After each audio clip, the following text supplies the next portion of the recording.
about this. I'm actually sitting in one of our storage rooms upstairs, so just excuse me for the content of where I am. But I was not going to do another video on this after the last time because something unusual happened. After I did the last video regarding Hurricane Michael, I got a call from the media. It's probably a week or so after I did the last video. And look, for those of you who don't know, I'm from Panama City.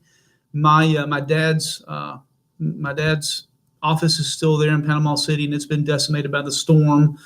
They're having to work in remote offices. I'm going to share some statistics with you in a minute that I've learned just in the last several days. I'm a little tired today. I probably should have done this earlier, but I just couldn't get around to it. But I was not going to do another video because after the second one, I got a call from WMBB TV from the one of the news anchors named Chris, also somebody who was there with the I guess one of the anchors, news anchors, weather anchor, something like that. I don't remember his name. And since I'm no longer there, I really didn't know who they were.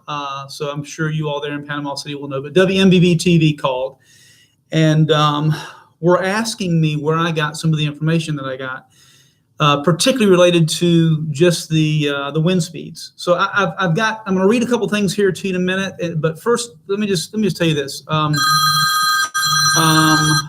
am being a native of Panama City.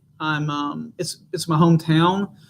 I've got a lot of friends still living there. A lot of friends. So for those of you who know me, thanks for joining. Please share this.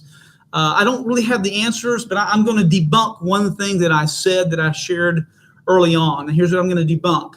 There was a lot of questions about insurance and whether or not between class or category 4 and a category 5 storms, if the insurance companies looked at those differently.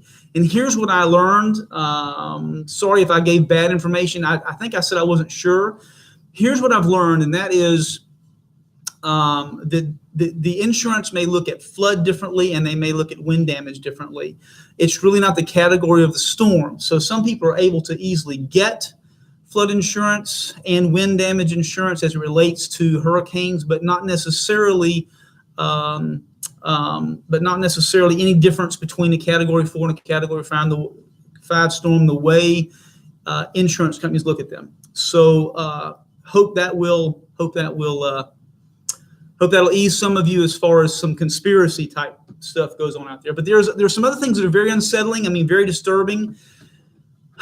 And I'm just going to share with you what I've been told. A couple things that I have validated that I know to be hey guys, that I know to be true and factual. But I'm going to tell you, and I hate to say, I've had a couple people come on and say, oh well, you won't put anybody on here and people won't talk about it. Well, there's Panama City apparently has gone from about 185,000 people to about half population now. There's about 93,000 people there or something like that. Those numbers are not certain, but a lot of people just left. People who had places to go went and stayed with other family. They got other jobs. I got a message from a guy today who moved to North Carolina and got a job. He just left. He's been there years. He just left. But here's the things that I want to share that are extremely disturbing. I've had them pulled up on a computer beside me so I could recall them all. This is I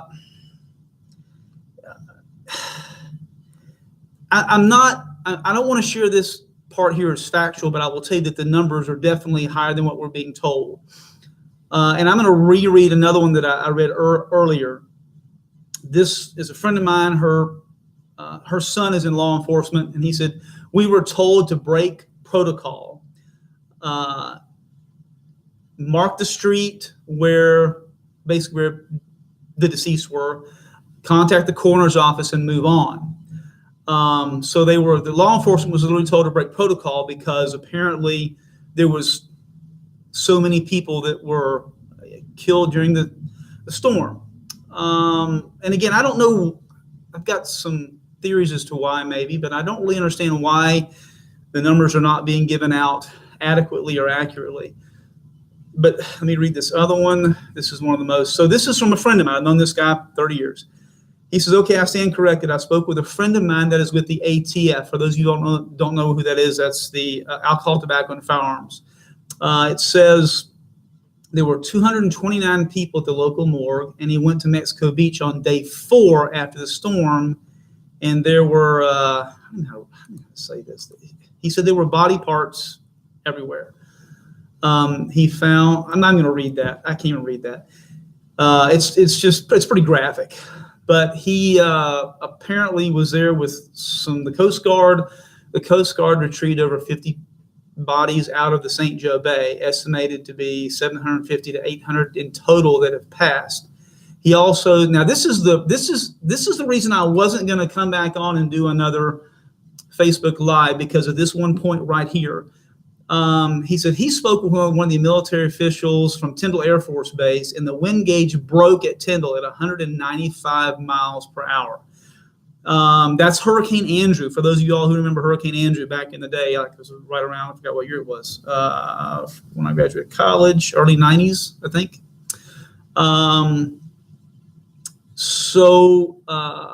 And a separate person about 2 hours later said that she had spoken with someone about, let me go scroll back up to this. See, this is people talking about military again, that said that I was told last night by one of the big wigs at KBR at Tyndall that the black box recorded speeds in excess of 160 sustained up to 210 mile an hour gusts. And he said blank, we'll be releasing this info in the media, and hopefully the hurricane will be classified as a Category 5. Has anybody else heard that? Has anybody else heard that information? Because I have sources telling me the same thing, which is in direct conflict with what WMBB said. Now, when they called, they said there was nothing above 154 miles per hour. So maybe that's, anyway, this is just conflicting information. But the consistent thing that I'm getting is that we're not being told about the overall death toll.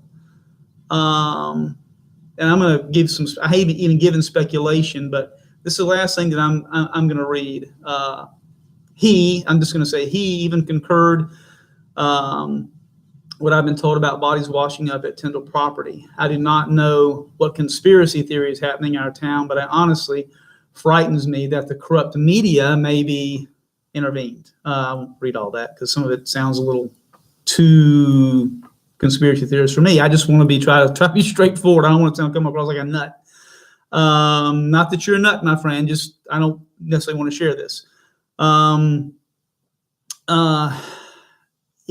He said it may take 15 years to uncover and rebuild. The U.S. needs to know the bad damage and the accurate. And so here's the bigger picture to all of this. I don't know about necessarily the conspiracy. I don't know about why some of the conflicting information is coming out, but I do know this.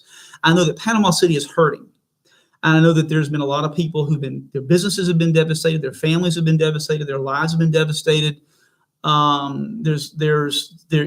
He says 15 years to rebuild. I don't know that it will ever rebuild. I mean, last time I was there, I thought, man, town's kind of moving out towards the west and the beach. That's where, Panama City looked a little depressed in some areas anyway.